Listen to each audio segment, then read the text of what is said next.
When I was a child, all the other kids looked like me.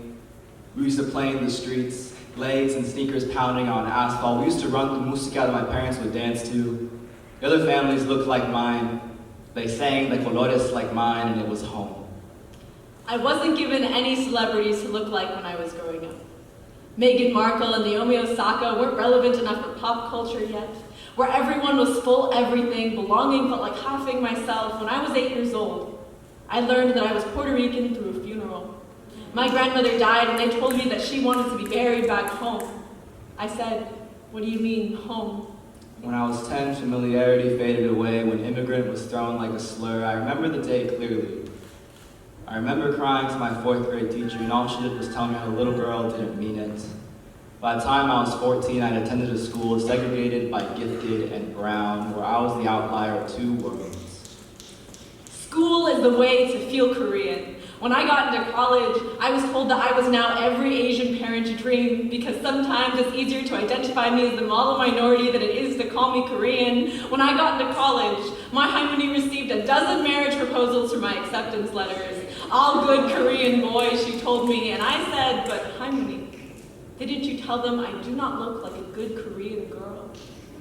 My father couldn't marry my mother for 5 years because of the way he looked, and it didn't matter what college he went to. School is the way to make something myself, take my mind and my words into something greater than myself, and to make something, to give myself the ability to uplift my people in a way that I couldn't before. People say that America is the only country that asks what it is. In this way, I am completely American. I carved myself a classroom out of my own insecurity. Where the lesson plans are Chicano manifestos and the homework is revolutionary empowerment. I asked Mom, "How do you say this in Korean?" I asked Dad, "Why do they hate us?" I asked Grammar, and Grammar tells me that a noun is a person, place, thing, or idea. Grammar tells me that the word country is not a place, but an idea. The way that homeland is an idea. The way that mother tongue is an idea. The way that America has stripped our homelands like mines. I will be honest with you. Sometimes I do not feel Korean. Sometimes I do not feel like enough. Sometimes I do not feel Puerto Rican. A veces siento si nomás soy nada. Sometimes I feel more myth than Asian. Y a veces siento si nomás conozco cómo es estar perdido. Sometimes I feel that my presence is more colonizer than kin, where every single time I try to call myself Korean and Puerto Rican and French, I add the last part like I'm asking for a second chance. Where I'm okay if they messed up my name because maybe I forgot how to say it too.